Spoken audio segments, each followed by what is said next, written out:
state of calamity. Walang mga abuso. Ayan, ang lawak. Nakita nyo, mga bahay. Ang kalye, puro tubig. Ayan, mamang pulis pa ito. Hanggang singit yung tubig. Talaga, Mabuhay ang ating kapulisan, ang Coast Guard, Bureau of Fire Protection, mga sibilyan. Ayan, Saan ka nakakita ng ganyan lugar? Wala nang kalye. Puro tubig na. Ganyang katindi. Mas maraming repacking center. Yan, yung pagre-repack ng mga pantulong para sa pagpapalakas daw po ng relief response tuwing mga may sakuna at kalamidad. WD Secretary Gatchalian sa magitan-aya ng hakbang na ito, masisiguro daw na bawat pangangailangan ng Pilipino agad na makukuha ng kinakailangang assistance mula sa gobyerno. Kasi kailangan po talaga yan. Masipag si Rex Gatchalian. Ang balita ko ngayong umaga ay lumipad papunta ng Bicol para kanyang personal i-assist yung area. So yung mga regional director, provincial director, active na active sa pagbibigay ng tulong dahil ang direktiba ay mula sa punong ehekutibo kay Pangulong Marcos Jr. na ilabas ang lahat ng manpower at mga pantulong sa mga nangangailangan. Kung ano man ang pwede yan. Gamot, tubig, pagkain, pansamantalang tutulugan at iba pa. So nakatutok po tayo sa kalamidad. Yan ang ating talagang malaking mga balita ngayon na until now problema pa ito. Mag-week na naman pero kalamidad pa rin. Inatasan na po ng National Telecommunication, ayan, okay? NTC ba yun? National Telecommunication, ang lahat ng public telecommunication entities, ayan, so ibig sabihin private sector, na magpatupad ng hakbang para siguraduhin daw na masusolusyonan agad ang mga aberya ng komunikasyon sa lahat ng mga lugar na apektado ng bagyong si Christine. Na inilabas nga po sa inilabas na memo ng NTC, inadidisiplinahin nito ang mga tauhan ng mga telco. Ngayon din anya ang standby generators sa mga lalawigan na hinagupit ng kalamidad. Pina-active na rin po ang libreng tawag at libreng charge station para magamit daw po ang mga apektadong residente at masigurong tuloy-tuloy ang communication. Ay doon sa aming lugar sa Batangas, mabuti ho yung merong mga generator at nananawagan pa na yung mga walang power o walang lobat ang cellphone, pumunta sa kanilang bahay at magpapacharge. Ayun, Yan kawang-gawa yan. Pag may generator kayo, mag-abono kayo, i-start nyo yan para makatulong sa ilaw, power, doon ho sa walang... Yung iba kasi sinasadyang putulan ng power kapag kalubog sa baha, para naman ho sa proteksyon. Delikado ho kasi lalo sa pamilya yan, mga tao, kapag may power tapos may tubig, nako, delikado. Kaya sinasadya ho yan, yung kuminsan, putulan talaga temporary para ho sa safety ng rescue operation at paglikas ng mga sibilyang mamamayang apektado ng kalamidad. 9:09 ng umaga, magbabalik po ang marami pang mga balita. Nagsisimula pa lang tayo. Abangan natin ang special coverage muli sa Palasyo ng Malacanang sa pagbabalik ng May Abilay.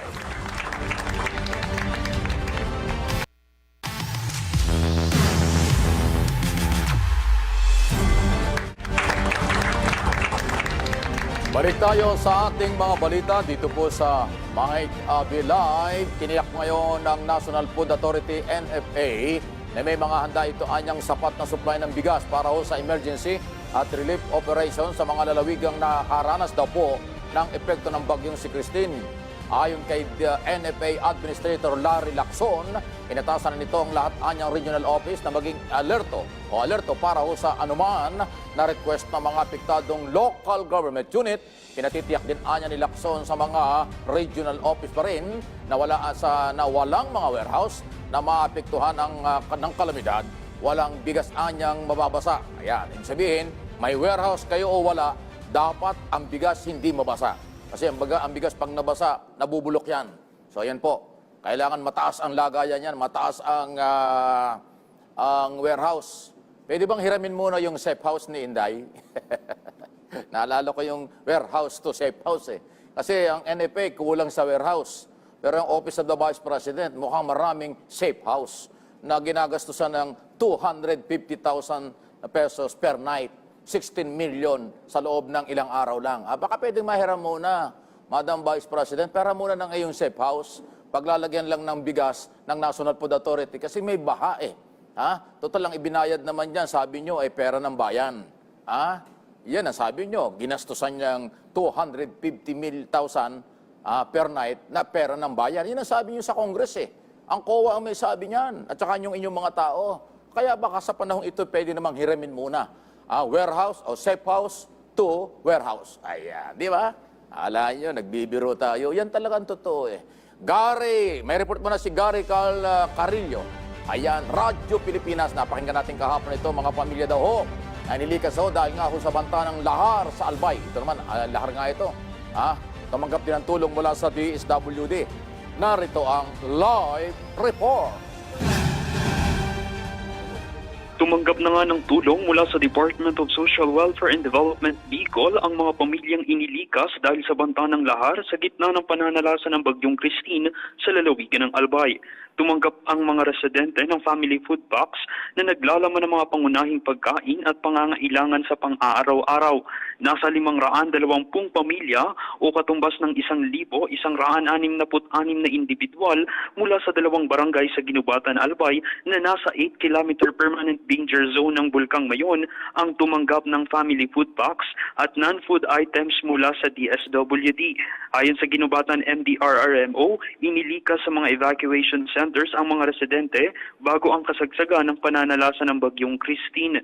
Aabot naman sa 4,000 pamilya o katumbas ng mahigit 13,000 individual sa bayan ng Kamalig, Albay ang tumanggap ng family food box mula sa DSWD. Ayon kay Kamalig Mayor Carlos Erwin Baldo Jr., wala naman anyang naitalang pagragasa ng lahar sa kanilang lugar, ngunit matinding pagbaha at landslide ang naging hamon ng mga residente sa pananalasa ng bagyo. Samantala, umabot na sa mahigit 20 milyong pisong food at non-food items ang naipamahagi na ng DSWD Bicol sa mga residenteng apektado ng Bagyong Christine sa Bicol Region. Halidigdi sa Legazpi City, Albay, Gary Carl Carillo para sa Radyo Pilipinas. Ayan, sabi ko nga sa inyo may problema na nga sa ulan at bagyo, mayroon pang problema sa lahar. Kaya sana talagang, nang hirap ng ganyang sitwasyon. Meron lang akong panawagan, galing po sa akin po itong panawagan ito, hindi ko pinangunahan ng Malacanang. Baka naman po sana, huwag mga balita, huwag naman sanang abusuhin ng iilang sektor dyan. Na ang iba'y mamumulitika para lang dito sa ayudang ito. Huwag na nating kulayan ng politika, ito pong kalamidad. Ang ating pagtulong ay mula sa inyong mga puso at makabayan. Hindi yung tutulong kayo para lang sa inyong re-eleksyon sa mga local at national position. Huwag sanang ganun Although wala pa namang gumagawa niyan. Kaya lang po, baka mayroong paplano, huwag na niyong ituloy. Maawa kayo sa mga biktima. Yung talagang tulong na yan na galing sa gobyerno, pera ng taong bayan, ibigay ng diretso. At kung meron ng mga local, coordinator at kung sino-sino dyan, na bata-bata system ng mga politiko, huwag na kayong magpagamit dahil kayo mananagot. Ang sabi po ng pamahalaan, ibigay ang tulong, huwag gamitin sa personal na mga usapin. Kasama na dyan yan ang may kaugnayan sa pamumulitika. Samantala si J. Mark Dagala, Radyo Pilipinas may report, bilang daw po ng mga nagsilikas sa Marikina City. Pumalo na 10,000. Wow! 10,000 ayon sa local government unit. Ang dami nun, nasa na ngayon yan. Narito ang live report. Partner, aabot nga sa mahigit 10,000 residente ng Marikina City ang lumikas matapos umapaw ang Marikina River kaninang madaling araw. Batay ito sa datos ng pamahalaang lungsod, kasunod na rin ang pagsasailalim sa ikalawang alarma sa ilog dakong alas 4 ng umaga kanina. Mula sa nasabing bilang, mahigit 2,000 rito ang pansamantalang tumuloy sa Malanday Elementary School na siyang pinakamalaking paaralan sa lungsod. Bagaman manaka pa rin ang mga nararanasang pag-ulan sa lungsod hanggang sa mga sandaling ito, ay mas mabuti na nila ang lagay ng panahon ngayon kumpara kahapon. Mula hapon hanggang madaling araw na halos wala ng patid ang malakas na pagbuhos ng ulan dahilan upang umapaw ang ilog Marikina. Kaya naman pasado alas 7 kaninang umaga magsimulang magsiuwian na itong mga residente, bit-bit ang kanilang mga gamit. Bumubuti na rin kasi ang lagay ng panahon kaya't wala na silang pangamba sa pagbaha. Bagamat mananatili pa rin sila naka-alerto sakaling muling tumaas ang level ng tubig sa ilog. Nananatili sa unang alarma ang antas ng alerto sa ilog Marikina na ngayon ay nasa mahigit 15 metro pa rin ang taas. J. Mark Dagala, Radyo Pilipinas para sa Pambansang TV sa Bagong Pilipinas. Naku, ang dami niyan ha. Tulungan ninyo. Naalala ko lang, di ba, ilang pamilyang politiko ang nandiyan sa Marikina, yung Mr. and Mrs. Teodoro. Yung isa tatakbong congressman, yung isa tatakbong mayor. Mr. and Mrs. Gimbo, ano ha? Na tatakbong congressman at mayor din. Sila yung magkakalaban eh. Meron pang bago ngayon, pero yung palit taga Marikina, si Coco Pimentel, di ba? Senador, di ba? Ayan po yung mga politiko diyan. Yung Mrs. Teodoro ang tatakbong mayor. Si Mr. Teodoro ay tatakbong congressman. Si Mrs. Kimbo ay tatakbong mayor at yun namang Mr. Kimbo, si Kimbo ay siya naman tatakbong congressman. Si Coco Pimentel lang walang kapartner dahil ang gusto niya ay siya ay congressman ng unang distrito. Ayan ha, galaw-galaw kayo dyan, pero huwag niyong kulayan ng politika, nababanggit ko lang yon. Yan ang mga personalidad na nakikita natin dapat na tumutulong sila o dapat lapitan po ng libu-libong taga-Marikina, biktima netong kalamidad na ito. Samantala, nagbigay daw po ng agarang medical at natulong ang mga kinatawan daw po ng Department of Health Emergency Response Team para ho sa mga nangangailangan. Ayan. Mula po sa iba't ibang mga rehiyon sa bansa na apektado ng bagyo, kabilang daw po ang tulong ng mga pamahalaan ng mga hygiene kit, iba't iba pang klase ng mga gamot. Ganon din po ang mga libreng consultation. Okay? Bukas din po buong araw ng Local Emergency Operations Center, Patient Navigation ba yan? Referral Unit, upang may monitor daw po ang lugar ng mga rehiyon na nangangailangan at karagdagang tulong. Ayan po ang maganda. So okay, so DILG, PNP, Health Department, sana pati yung local ng mga health department dyan, yung may mga local department offices under ng governor at ng mga mayor. Coordination sa national government under Secretary Teodoro Herbosa. Ayan, Ted Herbosa ng Department of Health. Yan ay sa utos pa rin ng ating Pangulo na talagang dapat nga po ay talagang gumalaw ang lahat. Bawal ang tamad sa panahon ng kalamidad. Actually, bawal ang tamad sa lahat ng oras kung ikaw ay nasa pamahalaan. Gumaya kayo sa amin dito. Wala kaming holiday dito. Kahit November 1 sa Friday, nandito rin kami. Di ba? Alang holiday sa balitaan kasi ang balita hindi nag-holiday. Madalas kung kailan holiday, mas maraming balita. Ayan, okay? Sanay na kami dyan. Okay, anong balita natin ngayon? Gab Humelde, sino ito? PTV may report, okay? Sitwasyon daw ho sa Cavite ngayon, nasa ilalim na nga po ng state of calamity. Ano ba ito? Buong Cavite ba ito? Buong probinsya? O lugar lang? Alamin natin. Narito ang report. Magandang umaga, Mike. Tama ka dyan. Buong Cavite na ang itinaas sa ilalim ng state of calamity matapos ang naging epekto ng pananalasa ng Severe Tropical Storm Christine. Sa pinakauling datos ng Cavite Provincial Disaster Risk Reduction and Management Office, aabot sa higit 2,000 pamilya o halos 9,000 individual ang apektado ng pananalasa ng Bagyong Christine sa lalawigan. Halos 1,500 pamilya o higit 2,000 individual ang nananatili ngayon sa mga evacuation centers sa lalawigan. Habang 182 pamilya o higit 400 individual naman ang nananatili sa kanilang mga kaanak. Wala namang naiulat na pinsala sa sektor ng agrikultura pero aabot sa 53 mga kabahayan ang nasira sa 8 bayan sa Cavite. 51 sa mga ito ay partially damaged habang 2 naman ang totally damaged. Mayroon ring napaulat na isang nawawala sa Tagaytay City patapos tangay ng tubig mula sa ilog. Sa ngayon ay patuloy pa itong sumasailalim sa validation. Aabot sa 12 bayan at lungsod ang napaulat na hindi madaanan ang kanilang mga kalsada at tulay dahil sa pananalasa ng Bagyong Christine. 18 bayan naman ang napaulat na nakaranas ng power interruption habang 6 na bayan naman ang nakaranas ng water interruption. Isang barangay naman sa Silang Cavite ang nakaranas ng pagbagsak ng linya ng komunikasyon. 2 dam naman sa lungsod ng Bacoor ang napaulat na umaapaw habang 9 na ilog naman ang nasa yellow alert level. Mike, sa mga sandaling ito ay nagiging maaliwalas na ang panahon dito sa Trece Martires City sa Cavite. At ngayon ay papunta na ang news team sa Laguna upang alamin ang kalagayan ng ating mga kababayan matapos itong pananalasa ng severe tropical storm Christine. At yan muna ang latest. Balik sa'yo, Mike. Nako, ayan. Thank you, partner. Thank you. At salamat doon po sa mga taga Cavite. Ingat lang po kayo at bahala dyan ang mga remulya. Kasi kontrolado ng mga remulya at rebelya ang lalawigan ng Cavite sa local politics, di ba? So, tulong-tulong po yan. State of calamity.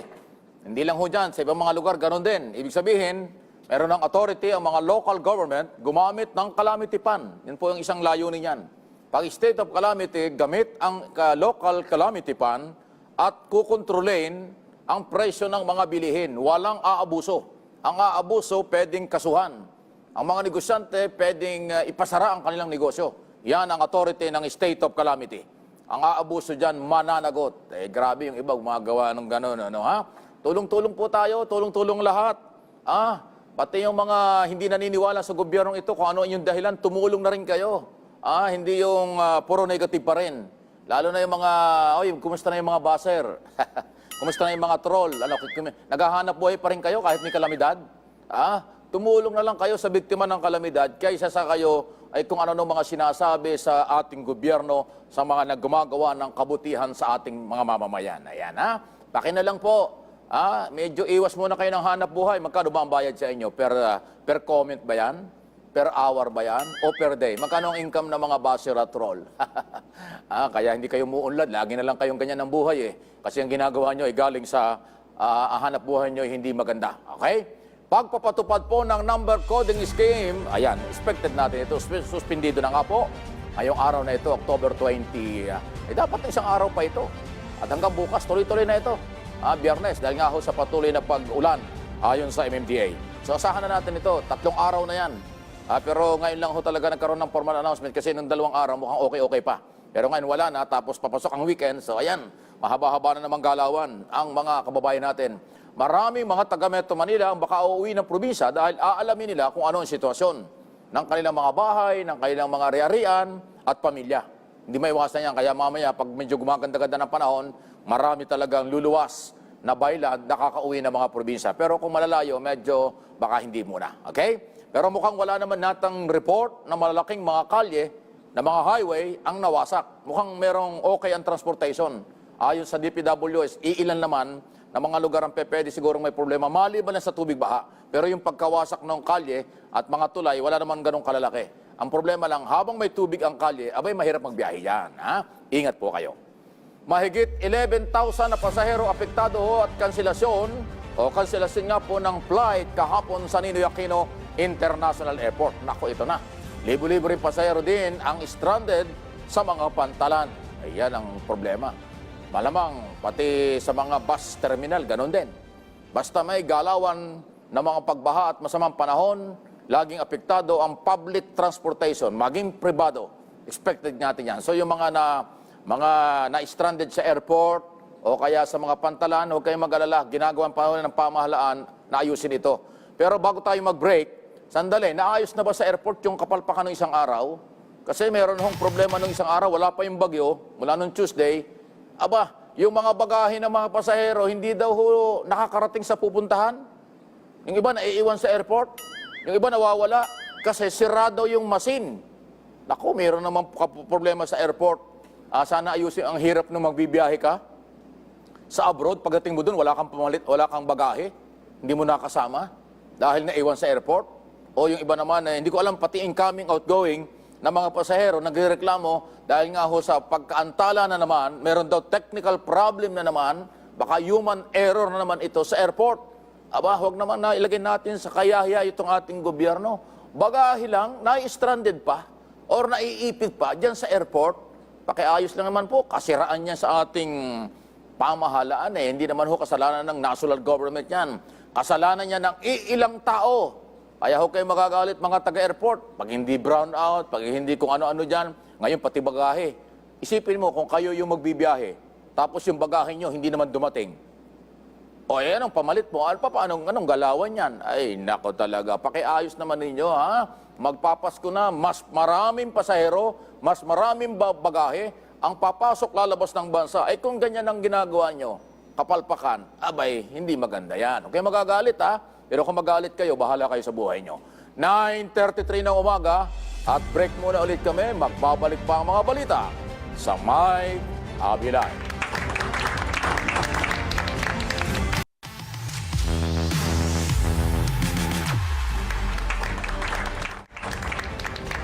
Tuloy-tuloy ang ating mga balita, lalo tigit itong mga balita para naman sa iba pang mga inaabangan nating kaganapan sa ating bayan. May halaga po ito sa iba nating mga balita, formal na hong natanggap ng Senado ang 6.352 trillion at 2025 General Appropriation Bill o yung tinatawag na panukalang pambansang pondo para sa susunod na taon. Natatanda ang naaproba na po ito sa Kongreso ang 2025 GAB noong September bago pa ang recess o nagbakasyon o nag-break ang Kongreso. Una nang sinabi daw po ni Senate President Chis Escudero na matapos matanggap ang bersyon ng Kamara ng panukalang pambansang pondo ay aayusin ng Senate Committee on Finance at committee report nito tungkol sa bersyon naman ng Senado Proposed National Budget na inaasahan sa pagbabalik po ng sesyon ng Kongreso at ng Senado sa November 4. Malapit-lapit na yan. Okay? At ang committee report naman ng 2025 General Appropriation Bill nga pong ito, habang nasa November 5 to 6 naman, ay pwede na anyang i-imprenta. O ganon? Sa Senado, plenary, ipipresenta, ibig sabihin, ipipresenta daw ho sa plenaryo, sa Senado nga po, ang budget for 2025. After po ng Kongreso, Senado, pagkatapos ng Kongreso, Senado, magkaiba yung version, yung tinatawag na di naman bubuin yung bicameral conference committee. BICAM na tinatawag. Para paglapitin yung Congress version, Senate version sa lahat ng proposed bill. Ang budget ay proposed bill. Pag napirmahan ng Pangulo, ganap na batas na po yan. Okay, mahaba pa yan. Pero kailangan nilang gawin talaga dahil December, kung di ako kakamali, second week ng December, recess na naman dahil Christmas vacation. Babalik sa January, on and off na lang ang ating 19th Congress, tapos sarado na, mag-e-eleksyon sa Mayo, at sa July na ang opening ng 20 Congress. Ganyan pong kabilis ang panahon. Mahaba ang bakasyon kaysa trabaho, sarap ng buhay nila. Tuloy ang ating mga balita, kinumpirma ni Senador Ronald Bato de la Rosa. Nadadalo daw ang dating Pangulong Rodrigo Duterte sa pagdinig ng Senado kaugnay ng war on drugs sa darating na Lunes, October 28. Aba, may sa Senado, sa Kongreso, may sakit daw eh. Nung imbitahan ng Kongreso ito, may sakit daw. O ngayon, ang Senado ang nag-imbita, magaling na ang dating Pangulo. Buti na lang. So, pakinggan pa rin natin. Total, in aid of legislation, mahalaga naman po na merong mga idea ang ating mga mababatas kung anong in aid of legislation proposed bill ang pwedeng maaproban dito. Kung yung mga gunita, dalawa na ang proposed bill sa Kongreso na i-file. Una dyan yung proposed bill para gawing heinous crime ang extrajudicial killing. Okay? Yun po yung isang proposed bill dyan. At yung isa naman po ay yun talagang pagpapalakas pa ng proteksyon sa ating mga kababayan. So at least meron na hong ganyan. So kung yan isusundan ng Senado, merong counterpart na ganyang proposed bill, magiging heinous crime na nga po ang extrajudicial killing, mas mabigat ang magiging kaparusahan kung sino man. Pero may due process pa rin. Rule of law. Kasi under President Marcos Jr., from day one, rule of law ang pinapairal. Imbestigahan, pag may ebidensya, kasuhan, korte ang mag-decide dyan after trial kung sino ang guilty o not guilty sa kapaparusahan. Walang human rights violation under President Marcos Jr. Yan ang gusto niya. Tuloy ang ating mga balita. Hindi po ako spokesman ng Malacanang. Inire-relay ko lang, inuulit ko lang. Kasi hindi nababanggit nila. Masyado silang busy. Ako hindi. Sinisingit ko yung mga policy ng ating Pangulo dahil mahalagang idiin natin at nang malaman ng lahat ng Pilipino dito at sa abroad. Philippine National Police nagsimula ng mangalap ng impormasyon kaugnay po ng iba't ibang mga high-profile cases na may kinalaman anya sa extrajudicial killing at gera kontra sa illegal na droga ng administrasyon ng dating Pangulong Duterte. Nasa 6,000 na mga police operation noon kabilang sa iniimbestigahan. Pero ang namatay dyan, sabi ng Kongreso, base sa record nila, 23,000. Wow! Or 20,000. Dami!